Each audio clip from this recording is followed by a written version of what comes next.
Pada suatu ketika, Malik bin Dinar rahmatullah alaih berjalan di sebuah lorong di kota Basrah.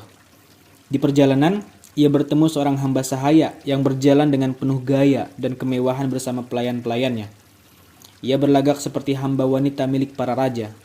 Malik bin Dinar rahmatullah alaih pun melihatnya, dan dengan suara keras ia bertanya, "Wahai hamba sahaya perempuan, apakah tuanmu akan menjualmu?"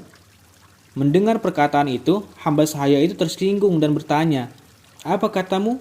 Coba ulangi lagi." Ia pun mengulanginya.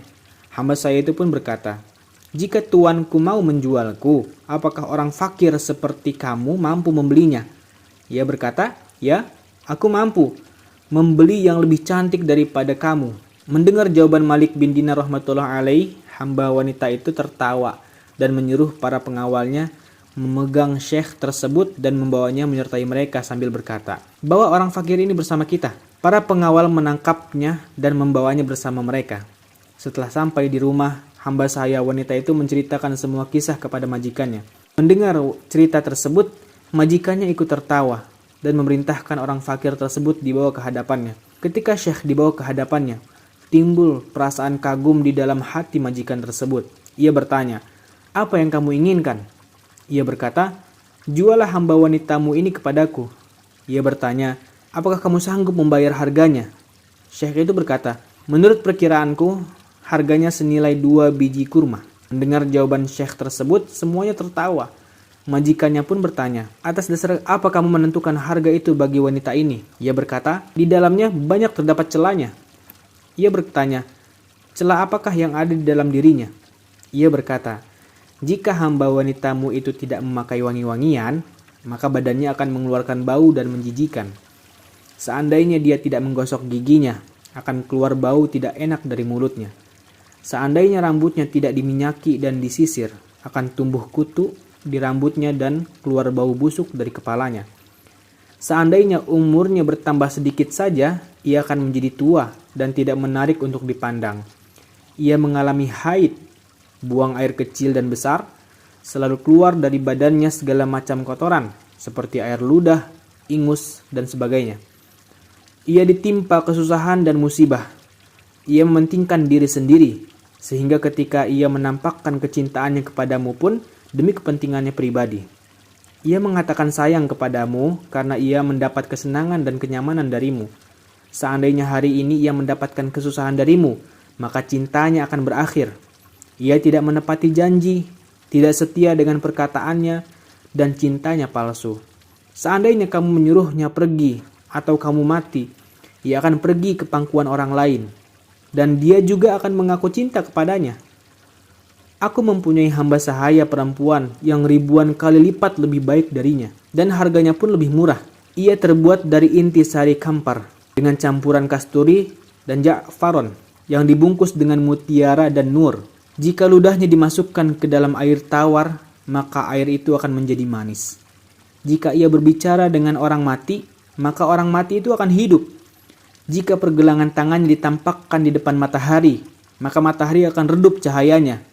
Jika ia datang di tempat yang gelap, maka tempat itu akan menjadi terang benderang. Jika ia tampak di dunia dengan semua perhiasannya, maka dunia ini akan penuh dengan bau wangi dan gemerlap. Hamba saya wanita itu dipelihara di dalam tanaman kasturi dan ja'faron. Ia bermain-main dengan ranting yang terbuat dari yakut dan marjan. Ia bertempat tinggal di istana-istana yang penuh dengan kenikmatan. Ia minum air tasnim, sebuah sungai dari sungai-sungai surga. Ia tidak pernah mengingkari janjinya. Cintanya tidak pernah berubah. Sekarang coba katakan, hamba sahaya mana yang patut untuk kita beli? Semuanya menjawab, hamba sahaya yang kau ceritakan itu. Syekh pun berkata, harga hamba sahaya perempuan itu ada di setiap waktu, di setiap zaman, dan dimiliki oleh setiap orang. Orang-orang bertanya, berapa harganya? Syekh itu berkata, untuk membeli barang yang mempunyai kelebihan dan keunggulan seperti itu, cukup dengan harga yang sangat murah, yakni kamu luangkan waktu sedikit di malam hari untuk sholat tahajud semata-mata karena Allah Subhanahu wa Ta'ala. Jika kamu duduk untuk makan, maka ingatlah kepada orang yang sedang lapar. Utamakanlah keridhaan Allah Subhanahu wa Ta'ala daripada syahwatmu. Jika kamu melihat sesuatu yang menyakitkan seperti batu, duri, dan lain-lain di jalan, maka singkirkanlah. Jalanilah kehidupan duniamu dengan sederhana, berpalinglah ke tempat yang abadi, yakni akhirat.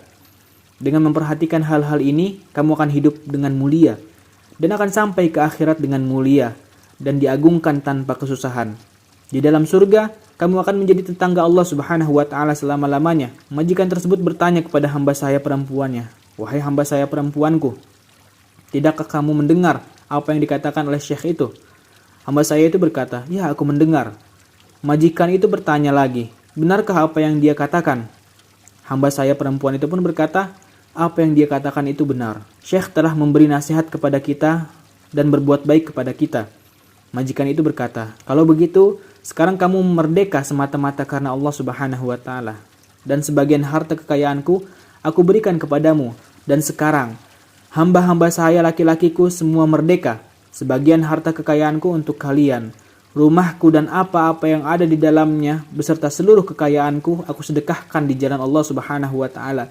Kemudian ia mengambil kain kasar yang tergantung di pintu rumahnya untuk dililitkan di badannya dan melepas baju mewahnya untuk disedekahkan. Hamba saya perempuan itu berkata, "Wahai tuanku, setelah kepergianmu, kehidupan ini tidak lagi menyenangkan." Kemudian hamba saya perempuan tersebut memakai kain yang tebal dan kasar, lalu menanggalkan semua perhiasan dan baju mahalnya untuk disedekahkan di jalan Allah Subhanahu wa taala. Ia pun ikut bersama majikannya, Malik bin Dinar rahmatullah alaih, melepas mereka dengan untayan doa. Keduanya telah menceraikan semua kesenangan dan kemewahan itu dan sibuk beribadah kepada Allah Subhanahu wa taala.